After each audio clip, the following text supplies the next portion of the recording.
دو آنے کا، اور پھر عدالتیں تحریری حربے. تو ہائی کورٹ کے اندر جب کوئی مقدمہ پہنچتا ہے تو باقاعدہ طور پہ اگر ضمانت مسترد کی جائے تو اس کی وجوہات لکھنی پڑتی ہے، قانونی وجوہات، وہ پیرامیٹرز ہیں. کسی پیرامیٹر کے اندر بھی یہ نہیں آ رہا تھا کہ ضمانت مسترد کی جائے ہائی کورٹ، لہذا ضمانت ہو گئی. اب اور انہوں نے کہہ دیجیے ہم نے گرفتار کر لیے، جی کر لیں گرفتار کر لیں، رکھے. یہ یاد رکھیے گا، یہ جو آپ کو کہا جا رہا ہے کہ ڈیل ہو رہی ہے، اور بابا ڈیل ویل کوئی نہیں ہو رہی، ان کی نیت خراب ہے. وہ عمران خان نے تمام بدکماشوں، بدماشوں، لٹیروں، لفنگوں اور ڈرٹی کریکٹرز کو للکارا ہوا ہے. سب کو خوف ہے اس سے، وہ سارے متحد ہیں اس کے خلاف. آپ کیا سمجھتے ہیں کہ اگر یہاں احتساب ہوا اور بابا کسی کے پاس 1 کروڑ روپیہ ہو، اگر ناجائز ذریعے سے آیا ہو تو وہ ثابت نہیں کر سکتا کہ جائز ذریعے سے آیا ہے؟ مجھے کہنے دیجئے، یہ مولوی فضل الرحمان کیا جواب دے گا؟ یہ گھر اسلام آباد والا کہاں سے لیا ہے، یہ زمین کہاں سے لی ہے، یہ تمہارے اخراجات کہاں سے آتے ہیں، یہ تمہارے مدرسے کہاں سے چلتے ہیں، یہ تمہاری گاڑی میں پیٹرول کہاں سے آتا ہے؟ نہیں ثابت کر پائے گا. سو ڈر ہے انہیں. ہر وہ شخص جس نے اس ملک کو لوٹا ہے یا لا قانونیت سے کام لیا ہے وہ خوف زدہ ہے. ہر وہ بین الاقوامی قوت جس کے یہاں مفادات وابستہ ہے میرے پاکستان کے ساتھ، اور اس کا خیال ہے کہ پاکستان کے حکمران کو ڈکٹیٹ کروا کے اپنے مقاصد حاصل وہ کر لے گا، کوئی ملک نام نہیں لیتا ہوں میں، تو اگر عمران خان ہو تو اس کے امکانات نہیں بنتے. لہٰذا یہ جو گفتگو ہو رہی ہے اسے ڈیل مت کہیے. گفتگو میں آپ کو بتاتا ہوں ذاتی علم کی بنیاد پر کہ گفتگو مسلسل ہوتی چلی آ رہی، اور مسلسل ایک ہی جواب ہے. ایک میسیج تو کنوے کر دیا گیا ہے جو میسیج ریسیو ہو گیا ہے پراپرلی ہماری فوجی قیادت کو، کہ بھئی جب بھی بات ہوگی بات آپ سے ہوگی. ہاں اگر آپ اپنا کوئی نمائندہ قائم کرنا چاہتے ہیں کہ آپ خود سامنے نہیں آنا چاہتے تو ٹھیک ہے، بھیج دیجئے محمد علی دورانی کو، بھیج دیجئے کوئی اللہ بے جیم دال کو، ہمارے ساتھ بات کر لے وہ آپ کے بہاف پہ. تو لوگ مل رہے ہیں، مسلسل مل رہے ہیں. آج میں سفر کر کے آیا ہوں لیکن میرا وجدان کہتا ہے کہ ممکن ہی نہیں کہ آج لوگ نہ مل رہے، کل بھی ملیں گے. عمران کا ایک جواب کہ اگر آپ کہیں کہ میں اس کسی وعدے وعید پر یہ مؤخر کر دوں کال 24 نومبر کی احتجاج کی، یہ ناممکن ہے. تیاری کیجیے، بس اتنا پیغام ہے آپ کو.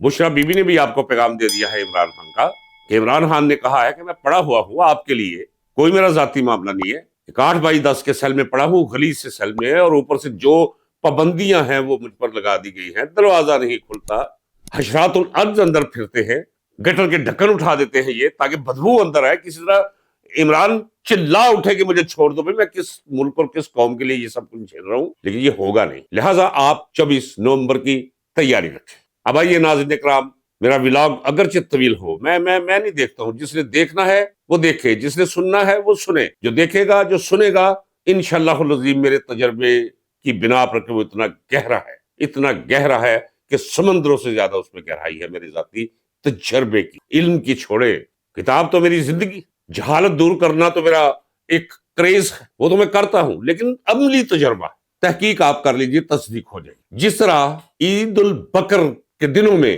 اونٹوں کے، بیلوں کے، بچڑوں کے، بکروں کے، دمبوں کے ریٹ آسمان کو چھونے لگ جاتے ہیں. عام حالات میں جو 35,000 روپے کا بکرا ہے وہ 1,10,000 روپے میں جا کر بکنا شروع ہو جاتا ہے، چونکہ ضرورت. اس وقت فارم 47 کے ناپاک اور غلیظ بطن سے جنم لینے والی حکومت، اور اس حکومت کو پاکستان اور پاکستانیوں پر مسلط کرنے والی قوت، انہوں نے ریٹس بڑھا دی ہے. کن کے؟ تجزیہ نگاروں کے، اخباری رپورٹروں کے. جعلی قصے کہانیاں ان سے گھڑوا رہے ہیں، کنفیوژن پھیلا رہے ہیں. اینکرز، یہ تو پتہ نہیں کیا چیز، دولت کے عوض کیا چیز جو ہے اس کی حرمت کا بھی خیال نہ رکھے. یہ تو صرف اپنے قلم کو بیچتے ہیں، اپنی زبان کا سودا کرتے ہیں. 4 لوگ بیٹھے ہوئے تھے جن کی قیمت اور بولی آج کل ہاسی لگ چکی، اور پیسے پہنچ رہے ہیں انہیں، موج کر رہے ہیں، اور آ کر بک بک کرتے ہیں. یہاں اسکرین پر غریدہ فاروقی، وہ منصور علی شاہ، وہ منیب اختر، منیب فاروق، اور ایک شہزاد اقبال، یہ 4 لوگ بیٹھے ہوئے تھے. اور وہ ایک عجیب و غریب سا، میں کیا کہوں، کوئی عورت اور مرد کے درمیان کی چیز وہ لگتی ہے. منیب وہ بڑے جذباتی انداز میں کہہ رہا، دیکھیے جی ہم نے تو شریعت ایسی نہیں دیکھی، ہم نے تو نہیں دیکھا ساری دنیا جوتے پہن کے مدینے کی سڑکوں پر پھرتی ہے، اور یہ جو ہے عمران خان، یہ جب گئے تھے اور انہوں نے جناب جوتے جہاز میں رکھ دیے تھے، ننگے پاؤں سیڑھیوں سے اترے تھے. کون سی شرع اور کون سی شریعت یہ کہتی ہے؟ آپ لوگوں کو علم ہی نہیں کہ عشق کیا ہے اور عشق کے تقاضے کیا ہیں اور عاشق کسے کہتے ہیں. وہ عاشق رسول صلی اللہ علیہ وآلہ وسلم ہے جس کا نام عمران خان ہے. وہ آپ کی سمجھ سے دنیا داروں بالا تر ہے. تو بشرا بی بی کے اس میسج پہ جو وہ دیا ہے اس پہ بھی وہ تنقید کر رہے تھے کہ بھائی اس میں کوئی شک نہیں کہ اگر آپ کبھی گئے ہیں مکہ یا مدینہ تو آپ دیکھ لیجئے قرآن کریم اسی طرح پڑھا ہوتا ہے جس طرح یہ کتابیں پڑھی ہیں. لیکن جو عزت، توقیر اور تقدیس سب کنٹیننٹ کے مسلمانوں کے دلوں اور دماغوں کے اندر ہے، وہ وہاں ہمیں نظر نہیں آتی. یہ ہمیں کہنے دیجئے. اس کا مطلب یہ نہیں کہ ہم کوئی حالات خراب کرنا چاہتے سعودی عربیہ سے. ایک حقیقت ہے، مثلا وہاں زرخیز مٹی نہیں، وہاں ریت ہے. اب اگر آپ یہ نہیں کہیں گے کہ وہاں ریت ہے تو آپ کیا کہیں گے؟ کہ وہاں کوئی اکاڑے جیسی اور دیبال پور جیسی اور ناروال جیسی کوئی زرخیز زمین ہے؟ وہاں نہیں، ریت ہے. یہ سچائی ہے. تو اسی طرح یہ بھی سچائی ہے کہ وہاں جوتوں سے نماز پڑھ لیتے ہیں. ہمارے ہاں اس کی اجازت ہی نہیں ہے. باہر اندر داخل ہوتے ہی جوتے اتارو جی. اچھی بات ہے، تقدیس ہے، عزت ہے، وہ جتنی کی جائے کم ہے. رہی بات ننگے پاؤں جانا، تو میرا اپنا دل کرتا ہے کہ میں کبھی مدینہ شریف گیا تو میں جوتے نہیں پہنوں گا، ننگے پاؤں جاؤں گا. میرا عشق ہے، ننگے پاؤں جاؤں گا. تو اس طرح کی فضول تنقید. اور وہ ایک منصور علی خان ہے، وہ پتہ نہیں کس کس خطاب سے، جس خطاب سے وہ پی ٹی آئی کے نوجوانوں کو پکارتا ہے، آپ یقین جانے کہ وہ شکل سے خود لگتا ہے. وہ مجھے تو سمجھ نہیں آتی اس کی شکل دیکھ کے، کوئی عورت ہے یا مرد ہے. وہ عورت ہوتے ہوتے مرد بن گیا تھا، رہ گیا تھا. وہ باقی سارے ان کے لفظوں سے بدبو، ان کے لہجوں سے لعنت برستی ہے. تو لگے رہے یہ ایک شخص کے خلاف، لگے پورا شور مچاؤ مل کے. قوم نے دل پہ لکھ دیا ہے عمران خان کا نام. جتنا اس کے خلاف زہر اگلو گے، گند منہ سے پھینکو گے، اتنی ہی محبت میں شدت آئے گی عوام کی. 95% عوام. تو ناظرین اکرام، ملتے رہیں گے لوگ عمران خان سے. عمران خان ڈٹا ہوا ہے. بار بار میں کہہ رہا ہوں، کاکڑ فارمولا، جس طرح انہیں لے کر آئے ہو اس طرح انہیں بھگا دو. جاؤ الیکشن کرواؤ ملک میں، ختم کرو وہ جھوٹے کیسز، مقدمات میرے ساتھیوں پہ، کارکنوں پہ، جنہیں غائب کر رکھا ہے 9 مئی سے لے کر اب تک. یہ کیا ہوا ہے بدوملی میں؟ اتنا ظلم، اتنی زیادتی.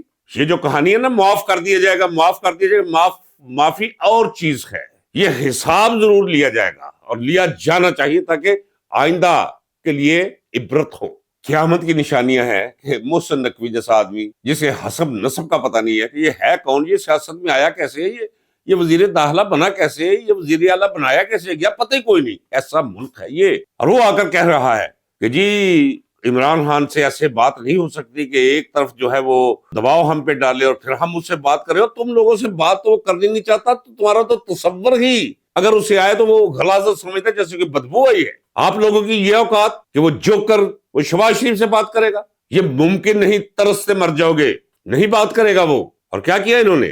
درخواست لے کر چلے گئے اسلام آباد ہائی کورٹ میں کہ جناب امن و امان کا معاملہ ہے، یہ احتجاج رکوائیے، اس پہ پابندی لگائیے. تو چیف جسٹس عامر فاروق وہ بھی قاضی فائز عیسیٰ ہے، چھوٹا سا اسی رنگ میں رنگا ہوا پتلا ہے. وہ ڈکٹیشن پہ چلتا ہے. وہ جج وج کوئی نہیں ہے، پمپ ہے عدلیہ کے اندر، پمپ. اس نے کہہ دیا ہے کہ جناب آپ جا کے کمیٹی بنائیں اور جا کے عمران خان سے بات چیت کریں، مذاکرات کریں. عمران تھوکتا بھی نہیں ہے اس کمیٹی پہ.